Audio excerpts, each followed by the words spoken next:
जो टॉपिक जो आज मैं आप लोगों के साथ शेयर करना चाहती हूँ वो है कम्युनिकेशन के ऊपर। अगर हिंदी में हम कम्युनिकेशन की बात करते हैं तो इसको हम कहते हैं संवाद। राइट।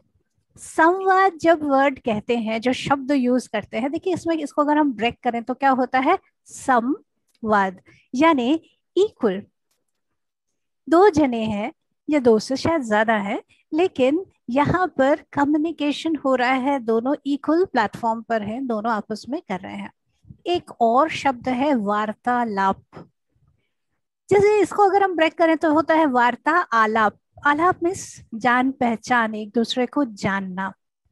तो वार्तालाप मतलब हम लोग आपस में कम्युनिकेट कर रहे हैं, एक दूसरे को जान रहे हैं। अब फर्दर हम इंग्लिश में इसको कम्युनिकेट करते हैं, और आज जैसे हमारा टॉपिक है कि हम कम्युनिकेट कर रहे हैं या रिएक्ट कर रहे हैं, तो वो कैसे पता लगेगा, क्या करेगा, किस तरह से चलेगा। तो एक बहुत इम्पोर्टेंट बात है, और ये टॉपिक इतना इम्पोर्टेंट क्यों है वो इसलिए उसका इम्पोर्टेंस मैं पहले बताना चाहूंगी बिफोर मैं प्रेजेंटेशन आप लोगों को दिखाऊं। ऐसा है कि देखिए हम लोग जो है, जैसे कहा जाता है ह्यूमन जो है, हम लोग सोशल एनिमल कहा जाता है हमें। हम लोग कैसे हैं? हम सोशल बीइंग्स हैं। तो जैसे हम सोसाइटी में रहते हैं तो सोसाइटी में अब अकेले आप नहीं हैं। सोशल मतलब मिलके रहते हैं, कम्युनिटी में रहते हैं। देखिए शब्द कितना सुंदर है, कम्युनिटी, कम्युनिकेशन, ये सारे कम्यून, ये सब मिलते जुलते वर्ड हैं। वो आगे हम उसमें भी आएंगे। तो जब हम एक समाज में रहते हैं तो समाज में अगर मिलके रह रहे हैं तो क्या जरूरी है कि हम मेरे अंदर क्या भावना है, या मैं जो चीज एक्सप्रेस करना चाहती हूँ या चाहता हूँ उसको मैं एक्सप्रेस करूं, और सामने वाला जो है उसको उस तरीके से समझे, तो जो मैं एक्सप्रेस करना चाहती हूँ वो एक्सप्रेस हो सकेगा। तभी हम लोग सामाजिक प्राणी कैसा कहला सकते हैं, राइट। तभी हम लोग एक समाज, एक पूरे एक सिस्टम बिल्ड होगा।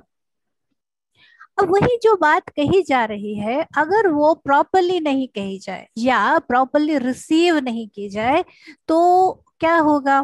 कन्फ्लिक्ट शुरू हो जाएगा। फिर से देखिए, CO फिर से आ गया, कन्फ्लिक्ट शुरू हो गया। और कन्फ्लिक्ट में क्या होगा कि तू मैं होगी, या तो होगा दोनों दोनों लड़ाई कर रहे हैं, या हो सकता है एक जना हर्ट होके बैठ जाए। तो ये मैं जो देखती हूँ, जितने मेरे थेरेपी के सेशंस होते हैं उनमें मैंने एक चीज नोट किया है। ये जो हर्ट है, ये जो शब्दों का जो हर्ट है, ये जो फीलिंग्स का जो हर्ट है, ये हमें कई तरह के फर्दर, उसको हम इंटरनलाइज कर लेते हैं तो बीमारियों को पकड़ लेते हैं, एक्सटर्नलाइज करते हैं तो बाकियों को बीमार कर देते हैं। तो बड़ा इंटरेस्टिंग सा है ये। तो कोई भी हीलिंग का, जैसे अभी बीना जी ने शुरू किया है, उसका जो सबसे मूल हम सोल्यूशन निकाल सकते हैं अगर हम इफेक्टिव हमारी कम्युनिकेशन हो। कोई भी समाज जो है वो सुंदर हो सकता है अगर वहां रहने वाले लोग सही ढंग से कम्युनिकेट करना सीख जाएं। तो ये जो मैं आप लोगों के साथ डिस्कस करूंगी, ये बेसिकली आप कह सकते हो उसका जो बेस है वो दो किताबें हैं। एक है NVC, नॉन वायलेंट कम्युनिकेशन, बहुत ही ब्यूटीफुल है वो, और वो एक प्रैक्टिस भी है। और दूसरा है फोर एग्रीमेंट्स। जो फोर एग्रीमेंट्स आपको पता है, इट्स अ ब्यूटीफुल बुक और मुझे भी वो बहुत पसंद है। तो ये दोनों के ऊपर आधारित हमारा है, और अगर हम इन दोनों किताबों के प्रिंसिपल्स को ध्यान में रहते हुए अगर जीवन को जिए, तो ये जो हम एज्यूम करके परेशान होकर अपना जीवन को बर्बाद करते हैं वो हम नहीं करेंगे। कितनी तरह के हमारे कह सकते हैं ना, हिचक, दिक्कत सॉल्व हो जाए अगर हमारा, हमें इस बात के लिए डर ना लगे कि अरे पता नहीं कोई मेरे शब्दों को कोई क्या सोचेगा। कितनी बार हमने देखा है कि हमें मंच में सामने आने में हमें डर लगता है कि पता नहीं मैं सही वर्ड यूज कर पाऊंगी क्या, लोग मेरी बात सुनेंगे क्या, या मेरी मजाक तो नहीं उड़ाएंगे। तो दैट मीन्स क्या है कि I will not be understood properly, यानी मेरी बात ठीक से समझी नहीं जाएगी, यानी मैं अपनी बात को सही ढंग से एक्सप्रेस शायद नहीं कर पाऊंगा। यानी क्या डर हो रहा है कि मैं इधर से जो बताया जा रहा है, उधर से जो रिसीव किया जा रहा है, वह रिसीविंग में या मेरी डिलीवरी में शायद कुछ गड़बड़ है। तो ये जो प्रॉब्लम है हमारी, इसको सॉर्ट करने का या उसको एड्रेस करने का ये एक बहुत बड़ा हाई टाइम है। और क्योंकि हम ध्यानी हैं, तो ध्यानियों के लिए जो सबसे इंपॉर्टेंट शब्द होता है वो है अवेयरनेस। तो अवेयरनेस जो है दैट इज द की। और उस अवेयरनेस को हम लाएं अगर, तो हम बड़ी सारी चीजों को सॉल्व कर सकते हैं। तो मैं ये बताते हुए आप लोगों के साथ एक छोटा सा प्रेजेंटेशन शेयर करना चाहूंगी, और उसके साथ ही मैं आप लोगों के साथ उसको डिस्कस करते हुए आगे बढ़ना चाहूंगी। ये प्रेजेंटेशन है हमारे कम्युनिकेशन के ऊपर। तो जैसे हम जानते हैं कम्युनिकेशन क्या है, तो इसकी अगर डेफिनेशन दिया जाए, तो डेफिनेशन क्या है इसका, कि वो एक एक्टिविटी, एक ऐसी घटना, एक ऐसा एक्शन जिसमें कि हम अपनी आइडियाज को, मेरी क्या फीलिंग्स है, मैं क्या फील कर रहा हूँ, फील कर रही हूँ, वो एक्सप्रेस किया जाए। या दूसरा हो सकता है कि लोगों को मैंने क्या किया कि मैंने अपना इंफॉर्मेशन या इंस्ट्रक्शन मैंने लोगों को दिया। तो ये चीज जो है, इसको अगर हम लोग करते हैं तो इसको हम लोग कहते हैं कि yes, this is communication. Next है हमारा कम्युनिकेशन बेसिकली क्या होता है। देखिए, जैसे मान लीजिए मैंने कोड, हमारी क्या बातें होती है, जो शब्द होते हैं वो शब्द क्या है, कोड है। जब मैं बोल रही हूँ ट्री, तो एक्चुअल में उसका क्या मतलब है कि एक वृक्ष के बारे में बात की जा रही है। तो मेरे दिमाग में क्या है, मैंने क्या देखा, मैंने एक पेड़ को देखा, मैंने एक वृक्ष को देखा, और उसका मैंने क्या नाम दिया। अब मैं हिंदी में बोल रही हूँ तो मैं बोलूंगी पेड़, इंग्लिश में बोलूंगी तो बोलूंगी ट्री, मैं बांग्ला में बोलूंगी तो बोलूंगी गाछ। तो जो मेरा नोइंगनेस है, जो मैंने उसके लिए कोड रखा है, वो शब्द मैं आगे बोलूंगी। और ये मैसेज जो शब्दों के जरिए ये जा रहा है, और सुनने वाला को भी जो कोड मैंने दिया है वो उसको क्या कर रहा है, डी कोड कर रहा है। तो डी कोड करके, अब देखिए यहाँ पे इस बड़ी इंटरेस्टिंग प्रोसेस है कि जिसने भेजा उसने एक चीज को कोड में भेजा, दूसरे वाला उसको समझेगा कब, जब वो उसको डी कोड कर पाएगा। तो उसके लिए उसको वो भाषा जाननी जरूरी है। ये तो हमें बेसिक एक पता है, लेकिन कई बार हम इशारों में भी बातें समझा देते हैं। लेकिन जो बात है, तो जो पर्सन समझ रहा है, सुन रहा है, महसूस कर रहा है, जब वो एग्जैक्टली जो बताया जा रहा है, जो कोड किया जा रहा है, उसको जब वो डी कोड करता है, तब उसे वो बात समझ आती है कि ओके, ये पेड़ के बारे में बात कर रहा है। अब हम लोग कम्युनिकेशन की डेफिनेशन को जानेंगे, है क्या ये। तो ये जो है कम्युनिकेशन शब्द, जो हम लोगों ने हिंदी में संवाद, वार्तालाप ऐसे शब्द इसके लिए इस्तेमाल किए, ये एक्चुअल में लैटिन वर्ड से शुरू हुआ है, जिसका मतलब है कम्युनिस। लैटिन में कम्युनिस वर्ड से ये बना है, जिसका मतलब है शेयर। देखिए कितना सुंदर शब्द है, कम्युनिटी, यानी कि हम लोग शेयर जहाँ करते हैं, एक दूसरे के साथ शेयर करते हैं। और क्या शेयर कर रहे हैं हम, इंफॉर्मेशन, थॉट्स, मैसेजेस, चाहे वो स्पीच के जरिए, कुछ दिखा के, कोई सिग्नल, कुछ लिख के, या बिहेव करके सर्टन। जैसे मुझे गुस्सा आया है, तो मैं अगर गुस्से में बिहेव करूंगी, तो मैं क्या करूंगी, वो भी मैं एक तरह से नॉन वर्बल कम्युनिकेशन कर रही हूँ। देखिए, कैसा भी शब्दों के जरिए, हमारे फीलिंग के जरिए या एक्शन के जरिए, जिस भी तरीके से जो मैं फील कर रही हूँ या फील कर रहा हूँ, वो जब मैं शेयर करती हूँ, तो वो कम्युनिकेशन कहलाया जाता है। ये एक तरह का एक्सचेंज है। तो इफेक्टिव कम्युनिकेशन कब हो रहा होता है, इफेक्टिव तब होता है जब एक कॉमन अंडरस्टैंडिंग है। जैसे हाँ, ओके, जो एक सेंडर है, जिसने कुछ कहा है, कुछ कहना है, जैसे मैं अभी आप लोगों के लिए सेंडर हूं, तो मैं क्या कर रही हूँ, मैं अपने तरफ से एक मैसेज दे रही हूँ, मैं सेंडर हूँ। और आप अभी क्या कर रहे हैं, आप रिसीव कर रहे हैं। तो अभी आप रिसीव करेंगे, उसके बाद जब हम क्वेश्चन आंसर्स करेंगे, डिस्कस करेंगे, तो क्या होगा, एक्सचेंज होगा कि ओके, मुझे ये समझ आया, अच्छा मुझे ये बात जरा ठीक से नहीं समझ आई। तो उसके बारे में जब हम आपस में चर्चा करेंगे, तो वो क्या होगा, एक्सचेंज ऑफ इंफॉर्मेशन। तो ये कैसा है, ये इफेक्टिव है, यानी कि बातें क्लियर है, जो हो रहा है एकदम दोनों तरफ साफ हो रहा है। और कब इसको हम अनसक्सेसफुल कहेंगे, जब बीच में कोई बैरियर है, यानी कुछ रुकावट है, यानी वो कैसा भी हो सकता है। जैसे शायद मुझे लैंग्वेज नहीं समझ आ रहा है, या जो जेस्चर हो रहा है वो नहीं समझ आ रहा है। यानी अगर मान लीजिए आप चाहते हैं कि आपकी मम्मी आपको बोले कि बेटा बहुत खाना खा लो। अब देखो, यही खाना खाने को अगर मान लीजिए खाना खा लो ऐसे बोला, तो क्या होगा? हम लोग उसको कैसे रिसीव करेंगे? उसको हम माँ का प्यार नहीं समझेंगे। हमें तुरंत क्या समझ आएगा कि माँ को गुस्सा आया हुआ है कि मैंने खाना नहीं खाया, तो हम किसी तरह से डरते डरते जाके खाएंगे। शायद भूख नहीं है, हम शायद अपने फ्रेंड के पास खा के आए हैं, लेकिन अब हमें डर लग रहा है कि कैसे बताएं। मम्मी तो ऑलरेडी पहले से गुस्से हो रखी हैं, तो क्या आ गया? एक बैरियर आ गया।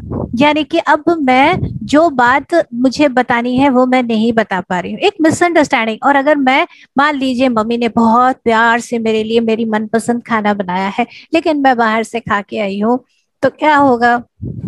मम्मी एक तो बहुत देर तक शायद मेरे लिए वेट कर रही हैं, बेटी कब आएगी, आज उसके लिए मैंने प्यार से बनाया, और शायद उनको भूख लगी, उन्होंने वो मेरे लिए वेट करते हुए बैठी हैं, तो उनको बहुत भूख लगी है और वो गुस्से में भरी भी पड़ी है कि इसको मेरी भी कोई फिक्र नहीं। अब क्या, जब भूख लगती है ना तो हमें अपना ध्यान हो जाता है कि यार इसको अपना तो इतना ही, सारा दिन अपने फ्रेंड के साथ घूमती रहती है, मेरा तो उसको ख्याल ही नहीं है। मैं माँ भी बिना खाए बैठी होगी, वो सोचती ही नहीं है। तो क्या होगा? अंदर अंदर ऐसा गुस्सा भर गया है। अब माँ जब ऐसा बोल रही है तो बेटी को अब डर लग रहा है कि अब अगर मैंने बोला कि मैं बाहर से खा के आई हूँ, तो माँ तो एकदम आग बबूले हो जाएगी। तो क्या होगा? थोड़ा सा खाएगी। अब क्या हो रहा है? अब देखिए सारा मिसकम्युनिकेशन कैसे शुरू हो रहा है। माँ बोलेगी, मैंने इतनी मेहनत से सुबह से लग के इतने देर तक बनाया, भूखी बैठी हूँ, ये देखने के लिए तू इतना सा खा रही है? पसंद नहीं आया? सारा दिन से सुबह से मैंने जान खपा के आग में खड़ी खड़ी गर्मी में पसीने पसीने होके मैं कर रही हूँ। अब ये सारा क्या हो रहा है? बच्ची के अंदर कहाँ माँ का प्यार है, उसकी जगह क्या हो रहा है? अंदर से गुस्सा आएगा। मैंने बोला था क्या? क्या हो रहा है? Misunderstanding, frustration.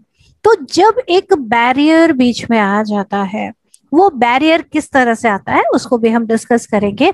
तो जब ये बैरियर आ गया, जैसे एक दीवार सी आ गई, और हम अपनी बात को जैसे खुल के नहीं बता पाते हैं, और या फिर ऐसा लगता है कि सामने वाला सही ढंग से रिसीव नहीं कर पा रहा है। हम कुछ भी बोल रहे हैं, सामने वाला उसको ठीक ढंग से रिसीव नहीं कर पा रहा है, तो हमारी कम्युनिकेशन क्या होती है? अनसक्सेसफुल हो जाती है, यानी कामगार वो नहीं रहती, इफेक्टिव नहीं रहती। अब कैसे, क्यों होता है ये सारा? कि ये कम्युनिकेशन के बैरियर्स क्या क्या हो सकते हैं? एक तो हो सकता है लैंग्वेज बैरियर।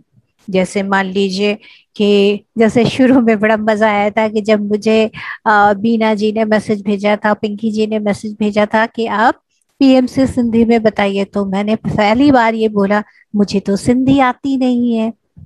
तो ये देखिए क्या था कि मुझे अगर सिंधी नहीं आएगी तो मैं कैसे कम्युनिकेट करूंगी? तो ये पहला हो गया लैंग्वेज बैरियर, कि अगर वो भाषा नहीं आती तो हम शायद पूरी तरह से अपनी बात को एक्सप्रेस, देखिए कम्युनिकेशन का मेन क्या है? एक्सप्रेस कर पाना, तो हम एक्सप्रेस नहीं कर पाएंगे। दूसरा क्या बैरियर है? कि अगर क्लैरिटी, जो बताया जाना है, और एक्यूरेसी, अब ये क्लैरिटी का किस्सा हम और आगे समझेंगे, और जो एग्जैक्टली exactly हो रहा है वो नहीं बता रहे हैं, तो भी बैरियर आ जाता है। किस तरह से बताया जा रहा है, कौन कौन से मेथड अप्लाई किए जा रहे हैं, उससे भी कई बार बैरियर हो जाता है, कई बार मिसअंडरस्टैंडिंग होती है। कई बार अगर मान लीजिए आपने खूब सारे मैसेज भेज दिए और इतने सारे, वो सारे आपस में मिक्स मैच होकर पूरी खिचड़ी पक गई, और फिर भी हमें नहीं समझ आता। कई बार यूं भी होता है, कितनी ही जगह हम, मैं अभी भी मैसेजेस मेरे पास आती हैं कि ऐसा लगता है जैसे इस पिक्चर में भी आप देख रहे हैं कि जो सामने वाला है या बॉस है उसको जैसे इंटरेस्ट ही नहीं है आपकी बातों पर। कई बार पेरेंट्स जब बिजी होते हैं, अपने फोन में लगे होते हैं, अपने काम में लगे होते हैं, तो बच्चों को ये लगता है कि इनको मेरे पे कोई इंटरेस्ट ही नहीं है, और वो भी एक हर्ट बैठ जाता है। कई बार हमें बायस महसूस होता है। बायस किस तरह से होता है? कि जैसे कि मान लीजिए कि कोई भी वो किसी का पक्ष ले रहा है। तो पक्ष अगर लेना है तो उसको, तो हमें बहुत बुरा लगता है, बायस्ड लगता है। और दूसरा कई बार ये भी होता है कि बैड टाइमिंग, टाइमिंग ही गलत हो गई है। तो ये चीज भी हमें कई बार लगती है। नेक्स्ट हम लोगों को ये भी होता है। तो अभी क्या हो रहा है कि जो बिगेस्ट हमारा अभी आप लोगों को ये दिख रहा है, तो बिगेस्ट बैरियर जो है हमारी कम्युनिकेशन का, वो है कि हम लोग किस लिए सुन रहे होते हैं कि हमें जवाब देना है। इसलिए नहीं सुन रहे होते हैं कि हमें समझना है सामने वाला क्या बोल रहा है। वो हमें अंडरस्टैंड करने की जैसे जरूरत नहीं है। हम किस लिए सुन रहे हैं कि मुझे कुछ तो जवाब देना है, इसलिए सुन लेते हैं। अच्छा ठीक है, अच्छा अब वो सामने वाला बोल रहा है और हम लोगों को, और वो हमें देख रहा है और उसको क्या लग रहा है कि ये जैसे मेरी बात सुनने को जैसे तैयार नहीं है, ऐसा लगता है। क्यों? क्योंकि वो जैसे अपना रिएक्शन देने के लिए कुछ तो जस्ट मुझे जवाब देना है, कुछ रिप्लाई करना है, सिर्फ इसके लिए। ये सबसे बड़ा बैरियर है। इसीलिए आज देखिए हमारा टॉपिक ही है कि क्या आप कम्युनिकेट कर रहे हो या आप रिएक्ट कर रहे हो। अगर आप सिर्फ जवाब देने के लिए सुन रहे हो तो वो हमारा सबसे बड़ा बैरियर है कम्युनिकेशन का। क्योंकि कितनी ही बार ऐसा होता है, कितने ही, जैसे मैं सेशंस लेती हूँ तो उसमें तो है ही। इनफैक्ट बाकी छोड़िए, मेरे पर्सनल रिलेशन में मेरा बेटा में एक दिन मेरे से बात कर रहा था, तो ये हो गया मम्मी, ये हो गया, वो हो गया। तो मैंने उसको कहा कि ऐसा कर लो, ऐसा कर लो। उसने मुझे देखा, उसने मेरी आंखों में देखा और उसने मुझे बोला, मम्मा मैं ऐसा चाहता हूँ कि अभी आप मुझे सुनो। इमीडिएटली मैं चुप हो गई और मुझे पता लगा कि उसको आंसर नहीं चाहिए, उसको ये चाहिए कि वो चाहता है कि वो हर्ड हो, मतलब उसको सुना जा रहा हो। उसकी जरूरत क्या है कि उसको अंडरस्टैंड किया जा रहा हो कि उसे क्या महसूस हो रहा है। ये भी कम्युनिकेशन है। कम्युनिकेशन का अर्थ ये नहीं है मास्टर्स कि हमें हमेशा उसका जवाब देना है। कम्युनिकेशन का अर्थ कई बार यूं भी होता है कि yes, I am here to understand you. आप जो बता रहे हो मुझे समझ आ रहा है। अब आता है हमारा नेक्स्ट वेरी इंपॉर्टेंट, कि अभी ये बात जब आई तो रिएक्शन वर्सेस हमारा क्या हो रहा है, कि हम रिएक्ट कर रहे हैं या रिस्पॉन्ड कर रहे हैं। अब इस चीज को हम बड़े मजे से देखेंगे। अब क्या होता है, रिएक्शन कैसा होता है, बोला इधर से आया नहीं कि फटाक से आंसर, तो बड़ा क्विक होता है, टेंशन से जैसा जैसे भरा हुआ होता है और एग्रेसिव, गुस्से से भरा हुआ, और जैसे कुछ खास सोच विचार उसके पीछे नहीं किया गया है और फटाक से बता दिया गया है। और आमतौर क्या होता है कि इधर से एक एक्शन आया, उधर से रिएक्शन, फिर एक और रिएक्शन, यानी कि और स्ट्रॉन्गर। मतलब आपने कुछ बोला, उधर से कुछ आया, उससे आप और हर्ट हुए तो आप और स्ट्रॉन्ग रिएक्शन देंगे। तो ये जैसे एक झंझावात जैसे शुरू होता है और अल्टीमेटली बड़ी, कहते हैं ना, कड़वाहट हो जाती है। और जिस मोमेंट में, मतलब रिएक्शन कैसे पता लगेगा, तो रिएक्शन जो है वो इन द मोमेंट होता है। जैसे ट्रिगर हो गए ना, कुछ शब्द होते हैं जिससे हम ट्रिगर हो जाते हैं, ऐसे कैसे कह दिया, तो हम ट्रिगर जैसे हो गए, तो तुरंत जब से बोला तो वो हमारा रिएक्शन है। और उसमें जनरली क्या आता है हमारा रिएक्शन, हमारा एंजाइटी, हमारे अंदर ना वो पैल्पिटेशन बढ़ा देता है, एंजाइटी बढ़ा देता है। तो हमारे जो है एड्रेनलिन और ये सारे हॉर्मोन्स चार्ज में आ जाते हैं और हमें क्या लगता है, बहुत स्ट्रेस हो जाता है और हमें लगता है यस, फाइट और फ्लाइट, या तो बोलो, कुछ तो जवाब दो। क्योंकि अब तो हथियार है नहीं, तो कौन सा हथियार है फाइट करने के लिए, क्या हथियार, हमारे शब्द रूपी हथियार हम शुरू कर देते हैं। अब देखिए कम्युनिकेशन में भी हम ये सोचते हैं कि हम लड़ाई पहले जमाने में कैसे तलवार वगैरह से करते थे, अभी तलवार नहीं है, लेकिन हमारे शब्द जो हैं, कोई एटम बम गिर रहा होता है, कहीं तलवार, कहीं पता नहीं बड़े बड़ा गदा चल रहा होता है। इस तरह के हमारे शब्द ही हमारे वेपन हो जाते हैं। तो हमारी फाइटिंग जो है शब्दों से हो रही होती है। या फ्लाइट में क्या होता है कि सामने वाले सुनता ही नहीं, हम जैसे भाग लेते हैं, जैसे हाँ मैं बिजी हूँ, ये हो रहा है वो हो रहा है करके कई बार हम रिएक्शन वैसा भी दिखा रहते हैं। कई बार हम ये फील करते हैं कि जैसे मेरे से कंट्रोल ही नहीं हो रहा, हम कितने बार ऐसा कुछ बोल देते हैं और बाद में बोलते हैं मेरे से कंट्रोल ही नहीं हुआ, मैंने तो बस बोल दिया। क्या हुआ था? रिएक्ट कर रहे थे हम। और उस वक्त हम जब कर रहे होते हैं तब हम उसका दूरगामी क्या प्रभाव होने वाला है, बाद में क्या उसका इफेक्ट होने वाला है, हम वो नहीं सोचते। हमें तब लगता है कि बस बोलना है, हमें तो बस करना है। और बाद में आमतौर पर हम इसमें बड़ा रिग्रेट भी करते हैं, हाय हाय क्यों बोल दिया, गुस्से के मारे बोल तो दिया लेकिन ये शायद ठीक नहीं था। अच्छा, उसी के दूसरी जगह अब क्या हो रहा है, रिस्पॉन्ड क्या हो रहा है। रिस्पॉन्ड क्या है? ये थॉट आउट है, जैसे सोचा विचारा है। ये एंजाइटी से अब आगे हो रहा है। जब हमारा एंजाइटी लेवल बड़ा होता है या हमारी टेंशन लेवल बड़ी होती है तब हम लोग रिस्पॉन्ड नहीं कर पाते, तब हम रिएक्ट ही कर रहे होते हैं। रिस्पॉन्ड के लिए हमारा देखिए, ये जो रिएक्ट कर रहे हैं ना, तो उसमें हमारा वो जो प्रिमिटिव माइंड है वो आंसर ज्यादा करता है, जिसको हम एम्फीबियन माइंड भी कहते हैं कई बार। एम्फीबियन से ज्यादा रेप्टिलियन माइंड कहते हैं, सॉरी। तो रेप्टिलियन जो ब्रेन है वो क्या करता है कि उसको तुरंत एक्शन में आना होता है अपने बचाव के लिए।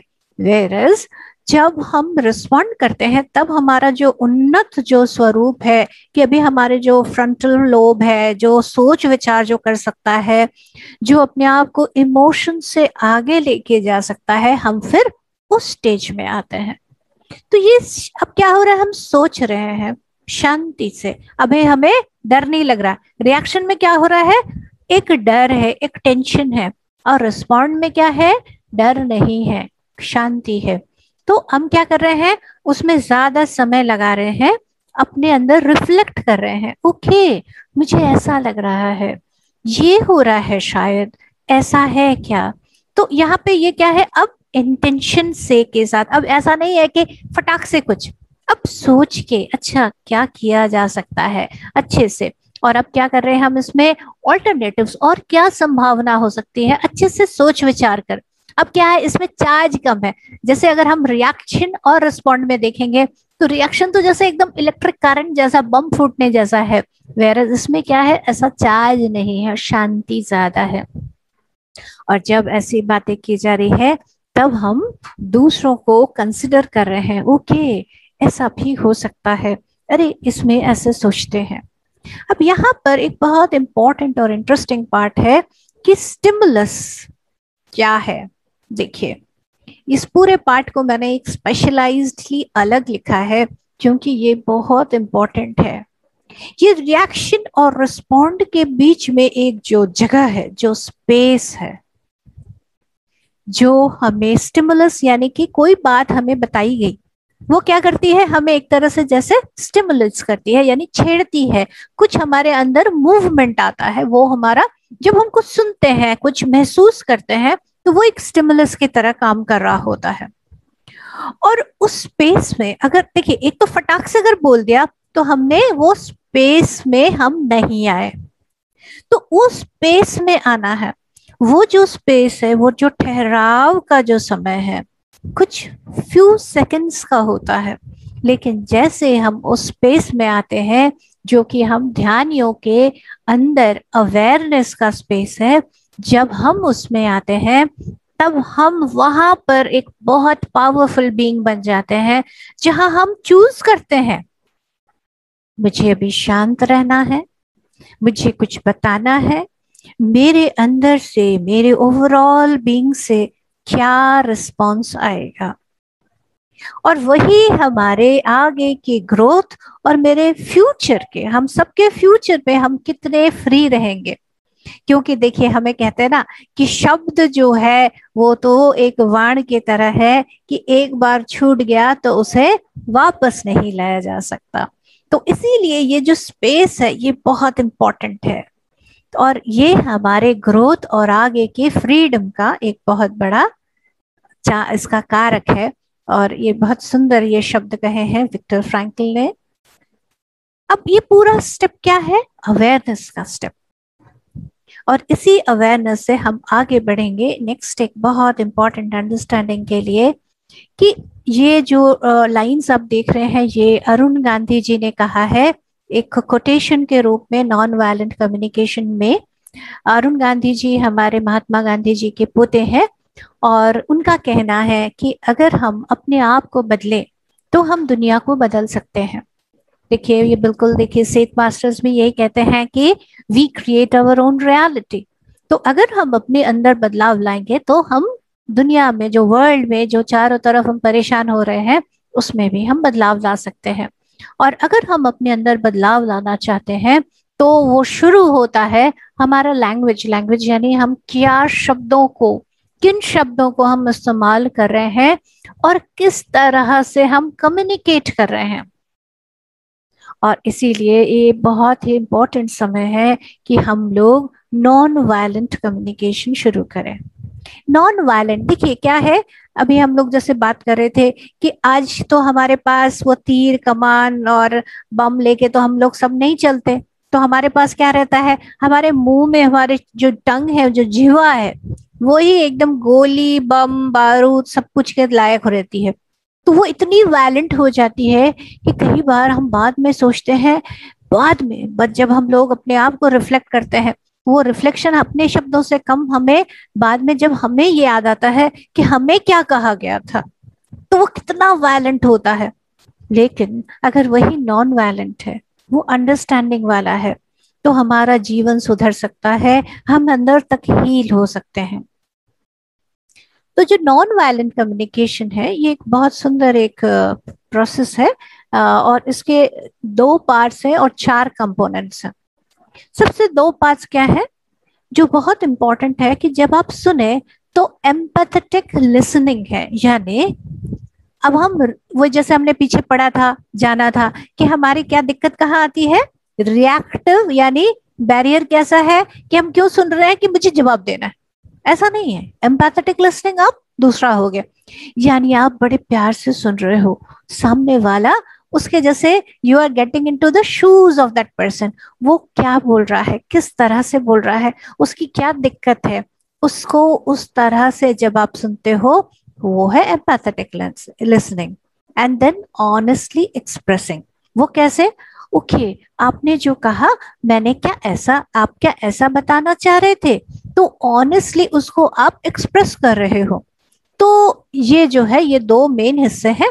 उसमें हमें क्या करना है कि ऑब्जर्व करना है। ये बहुत इंपॉर्टेंट है कि जो बोल रहा है सामने वाला वो क्या बोल रहा है, उसको हम ढंग से ऑब्जर्व करें, उसके पीछे की फीलिंग को हम महसूस करें, उसमें नीड क्या है, वो क्या उसकी जरूरत, वो जो शब्दों को इस्तेमाल कर रहा है उसके पीछे, उसके वर्ड्स के पीछे छुपी हुई जरूरत क्या है। और फिर हम रिक्वेस्ट कर सकते हैं या एक्चुअल में हम ये भी जान सकते हैं कि हम वो क्या बताना चाहता है। अब इसको थोड़ा हम लोग इसको अगर अपने तरफ हम घुमा लेते हैं, अपने तरफ घुमा लेते हैं तो कैसे, जैसे मान लीजिए कि हम लोग अपना सर पीट लेते हैं। अब क्या थॉट चल रही है, अरे यार क्या हो गया, पहले से हमने जजमेंट्स बना रखे हैं, अपनी अपनी स्टोरीज बना रखे हैं, कुछ कुछ शब्दों का कुछ बना लेते हैं इंटरप्रेट, क्योंकि देखिए हम क्या समझते हैं जो हमें समझना होता है। ये नहीं होता जरूरी कि जो सामने वाला बोल रहा है हम बिल्कुल वही समझ रहे हैं, ऐसा बहुत कम ही होता है। जनरली हम क्या करते हैं, हम वही समझते हैं जो हम समझना चाहते हैं, जो हम इंटरप्रेट करते हैं। देखिए हमने शब्द क्या जाना था, डिकोडिंग, राइट। तो हमने क्या उसे डिकोड किया, उसको क्या इंटरप्रेट किया, या मेरे पास मैंने क्या विश्वास पकड़ा हुआ है, क्या बिलीफ पकड़ी हुई है, उसके हिसाब से मेरे थॉट्स दिमाग में चलने लग जाएंगे। तो हमने क्या किया, अपने आप को, अब ये जो हम लोगों ने ये चार कंपोनेंट्स, अब हम सबसे पहले अपने ऊपर ट्राई कर रहे हैं। तो फर्स्ट ऑब्जर्व क्या कर रहे हैं, ओह मेरे अंदर ये थॉट्स चल रहे हैं। तो आप अपने अंदर से सोच सकते हो, मेरे ये वाले वाले मेरे चल रही हैं, मेरे मन में वो कहानियां चल रही हैं, ओके टीचर जो थे वो ऐसे गुस्सा हो रहे थे, पेरेंट ऐसे हुए थे, ऐसा हुआ था, उन्होंने मुझे ये कहा था, वो पीछे का पेन मैंने पकड़ा हुआ है। और उसके आधार पर मैंने जो एक विश्वास और एक बिलीफ सिस्टम बनाई हुई है, उसके आधार पर मैं ये सारा कुछ सोच रहा हूँ। तो पहला हमने अपने तरफ अगर घुमाया तो ऑब्जर्वेशन हमें अपने ऊपर करनी है। ओके, मैं किस स्टेट में हूँ। लंबी गहरी सांस लिया और फिर जैसे दिल पे हाथ रख के महसूस किया कि ओके अब मुझे कैसा लग रहा है अपने बॉडी में। ओके, मैं टेंशन में हूँ, मेरा इमोशन कैसा है, मुझे दुख हो रहा है, मुझे डर लग रहा है, मुझे क्या हो रहा है। तो अपने फीलिंग को अब हम जान रहे हैं। तो नेक्स्ट हमारा क्या आ गया, फीलिंग को, मतलब नेक्स्ट पहले ऑब्जर्व किया, उसके बाद मैं नेक्स्ट क्या ऑब्जर्व कर रहे हैं, मेरी फीलिंग कैसी है। फिर से एक लंबी गहरी सांस लिया और फिर जैसे पेट में हाथ रख के मैं इस वक्त क्या जरूरत महसूस कर, मेरी जरूरत क्या है। तो जो जरूरत है कि मैं चाहता हूँ कि कोई मेरे शब्दों को सुने, या कोई मैं चाहता हूँ कि कोई मुझे बड़े अच्छे से प्यार से हक दे। I need to be loved. मुझे ऐसा लग रहा है कि कोई मुझे समझे, यू नो। तो जब आप ऐसा समझ लोगे तो आपको अपना नीड समझ आएगा। अब क्या करना है, फिर से एक लंबा गहरा सांस लेना है और अपने आप को सेंटर करना है एकदम बीच में, एकदम शांत होते हुए। अब हम अपना जैसे हाथ खोल के अब रिसीव करने को तैयार है कि अब मुझे, जैसे हम घुमा फिरा के जो अपना कुछ बोलते हैं और फिर हमें लगता है कि मैं आई एम नॉट अंडरस्टूड, जनरली हम लोगों को ये लगता है। तो हम क्या साफ सपाट शब्दों में बोल सकते हैं, यार मुझे एक अच्छी सी झप्पी दे दे, आई एम फीलिंग लोनली, मुझे एक अच्छी सी झप्पी दे दे। सो ये सिर्फ एक शब्द बोलने के पीछे पता नहीं हम कितना कुछ घुमा देते हैं। लेकिन जब हम अपने आप को सेंट्रलाइज्ड कर लेते हैं तो हम बड़े प्यार से अपनी नीड को एक्सप्रेस कर सकते हैं।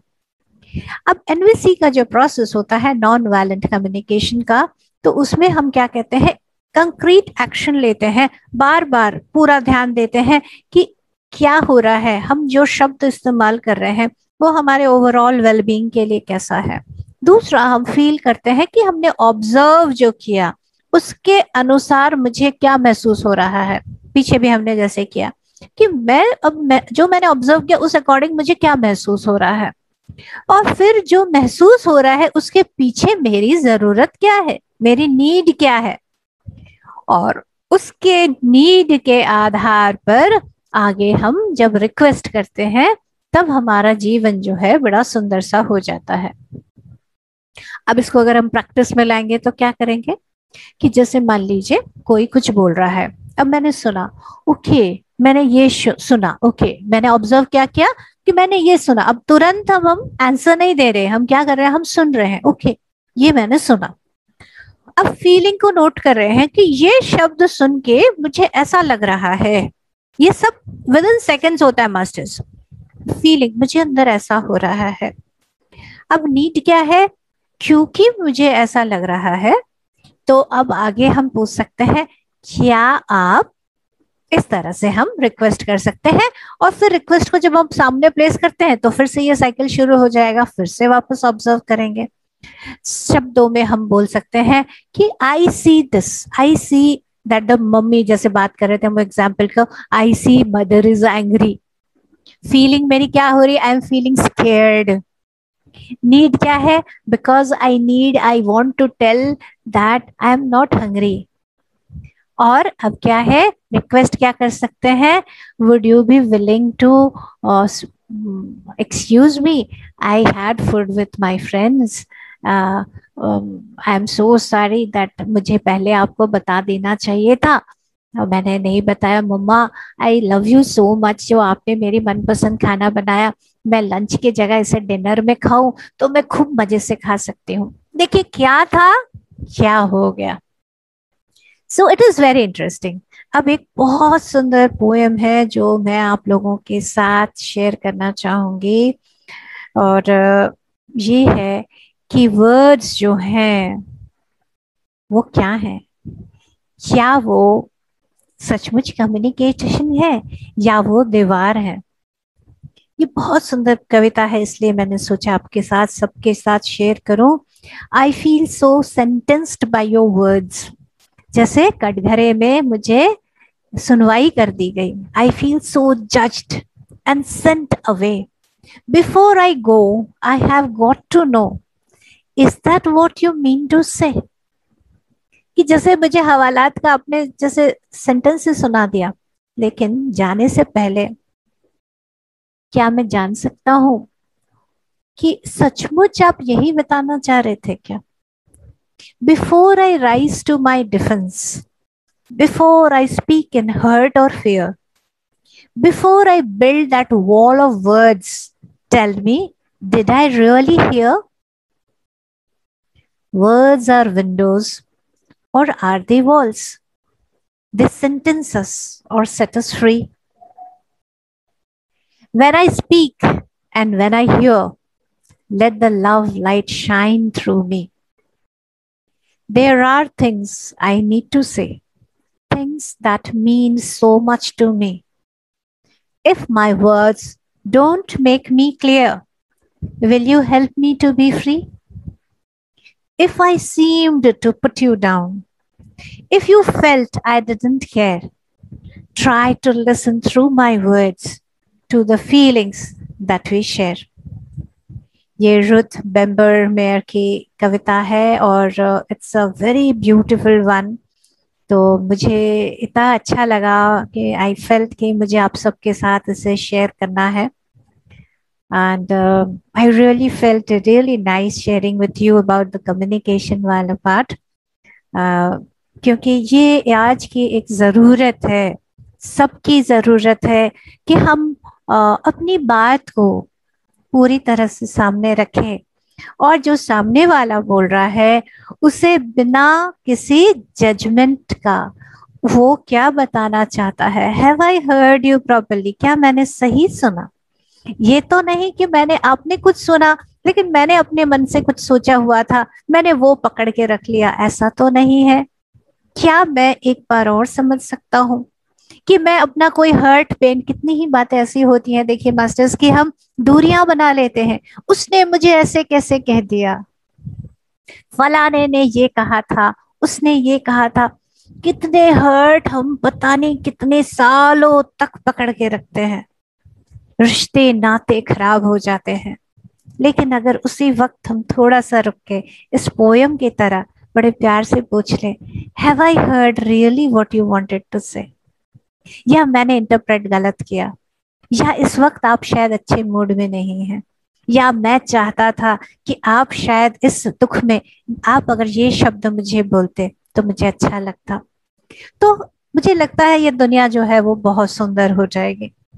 और ये एक हाई टाइम है कि हमारी अर्थ जब एक हायर प्लेन में फिफ्थ डायमेंशन हमारा थ्रोट चक्र के साथ भी एसोसिएट करता है, इसीलिए कम्युनिकेशन बहुत बहुत इम्पोर्टेंट रहता है, मायने रखता है। इसीलिए मास्टर्स अब हम लोग का टाइम है, हाई टाइम है कि हम कैसे बात कर रहे हैं, क्या बोल रहे हैं, क्या सुन रहे हैं, क्या रिसीव कर रहे हैं, क्या शेयर कर रहे हैं, इसके प्रति हम जागरूक हों, जाने।